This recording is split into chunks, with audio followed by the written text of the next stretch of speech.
ബാലഭാസ്കർ എന്ന കലാകാരൻ നമ്മെ വിട്ടുപോയിട്ട് ഇന്നേക്ക് 6 വർഷം തികയുന്നു. ഇടയ്ക്ക് ബാലഭാസ്കറിന്റെ മരണം പുനരന്വേഷിക്കണം എന്ന വാർത്തകൾ വരാറുണ്ട്. ഈ മരണവുമായി ബന്ധപ്പെട്ട് ഒരുപാട് അഭ്യൂഹങ്ങൾ സ്ഥിരം നമ്മൾ കേൾക്കാറുണ്ട്.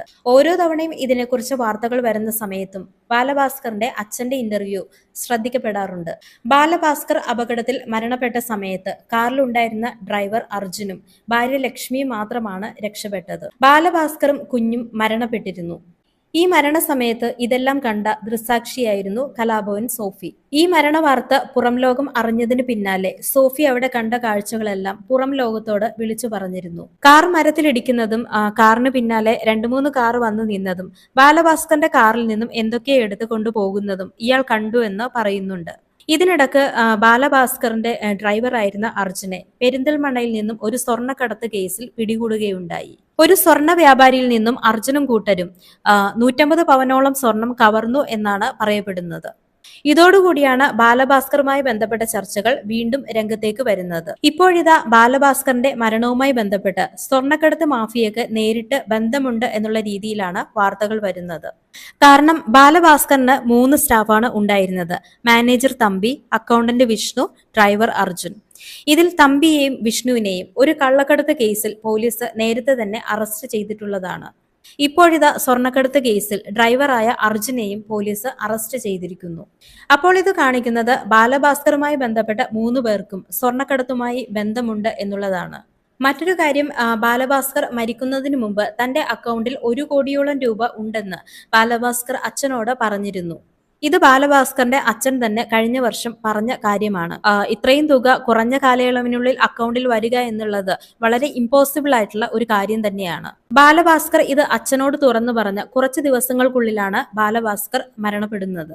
ഇതെല്ലാം കൂട്ടി വായിക്കുമ്പോൾ ആർക്കായാലും മനസ്സിലാകും ഇതൊരു സ്വാഭാവിക മരണമല്ല, എന്തൊക്കെയോ ദുരൂഹതകൾ ഇതിന് പിന്നിലുണ്ടെന്ന്. മറ്റൊരു ദുരൂഹമായ കാര്യം ബാലഭാസ്കറിന്റെ ഭാര്യയായ ലക്ഷ്മിയുടെ പെരുമാറ്റം തന്നെയാണ്. സംഭവ സ്ഥലത്തുണ്ടായ ആൾ എന്ന നിലയിലും ബാലഭാസ്കറിനോട് ഏറ്റവും അടുത്ത് നിൽക്കുന്ന വ്യക്തി എന്ന നിലയിലും ഈ കാര്യങ്ങളെക്കുറിച്ച് ഏറ്റവും അധികം സംസാരിക്കാൻ സാധിക്കുന്ന ഒരു വ്യക്തി തന്നെയാണ് ലക്ഷ്മി. എന്നാൽ എന്തുകൊണ്ടാണ് ലക്ഷ്മി വളരെ വർഷങ്ങളായിട്ട് ഇങ്ങനെ മൗനം പാലിക്കുന്നത് എന്നാണ് പലരും ചിന്തിക്കുന്നത്. എന്തായാലും ഇതുമായി ബന്ധപ്പെട്ട് ബാലഭാസ്കറിന്റെ പിതാവ് മാധ്യമങ്ങളോട് പറഞ്ഞ കുറച്ച് കാര്യങ്ങളുണ്ട്. അത് എന്തൊക്കെയാണെന്നുള്ളത് നോക്കാം.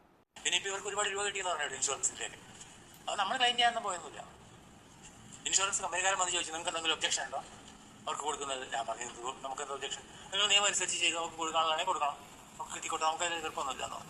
അങ്ങനെ എത്ര രൂപ കിട്ടി? ഒരു പോളിസി തന്നെയാണ് 1,12,00,000 രൂപ, 22,00,000 രൂപ മറ്റേ ഒരൊറ്റ പോളിസി കിട്ടി. പിന്നെ ഇരട്ടി പൈസ ആണല്ലോ ആക്സിഡൻറ്റിന്. അവർക്ക് ഒരുപാട് രൂപ കിട്ടിയിട്ടുണ്ടെന്നാണ് അറിവ്. എത്രയാണെന്നൊന്നും നമ്മൾ അന്വേഷിച്ചില്ല, അറിഞ്ഞും കൂടാ. പക്ഷെ നമ്മൾ പറഞ്ഞിട്ടില്ല അവർ. അതിനൊക്കെ പുറകിൽ ഈ വിഷ്ണുവിൻ്റെയൊക്കെ പുറകിൽ നടക്കണമെന്നാണ് പറഞ്ഞത്, പൈസ വാങ്ങിക്കാനും കൊടുക്കാനും ഒക്കെ.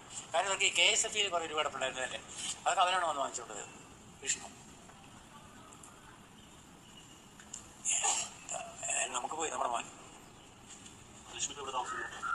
അവർ, ഞാൻ അറിഞ്ഞത് വട്ടിയൂർക്കാവ് ഏരിയയിൽ തിട്ടമംഗലം എന്ന് പറഞ്ഞ സ്ഥലത്ത് അവരുടെ ആങ്ങളയുടെ കൂടെയാണ് താമസിക്കുന്നത്.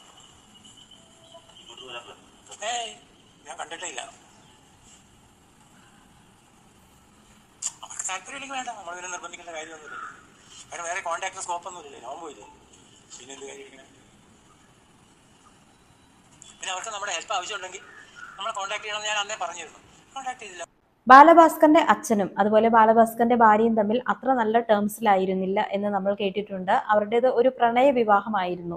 അപ്പം വീട്ടുകാരുടെയൊക്കെ എതിർപ്പുകൾ അവഗണിച്ചുകൊണ്ടാണ് ബാലഭാസ്കർ ലക്ഷ്മിയെ സ്വന്തമാക്കിയത്. ഇത്രയേറെ ആരോപണങ്ങൾ തനിക്കെതിരെ ഉണ്ടാകുന്ന സമയത്ത് ഇതിനെക്കുറിച്ച് തുറന്നു സംസാരിക്കേണ്ടത് ലക്ഷ്മിയുടെ ഒരു കടമയാണ്. എന്നാൽ ഇവിടെയും ലക്ഷ്മി മൗനം പാലിക്കുകയാണ്. പലരും പറയുന്നത് ലക്ഷ്മി ഒരു ഷോക്കിലാണ് എന്നൊക്കെയാണ്. എന്നാൽ എന്തൊക്കെയായാലും തുറന്നു പറയേണ്ട കാര്യങ്ങൾ തുറന്നു പറയുക തന്നെ വേണം. പലരും പറയുന്നത് പോലെ മോളും ഭർത്താവും മരിച്ച് ഇത്രയേറെ വർഷങ്ങൾ കഴിഞ്ഞിട്ടും ലക്ഷ്മി മിണ്ടാതെ ഇരിക്കുന്നത് വലിയൊരു അത്ഭുതം തന്നെയാണ്.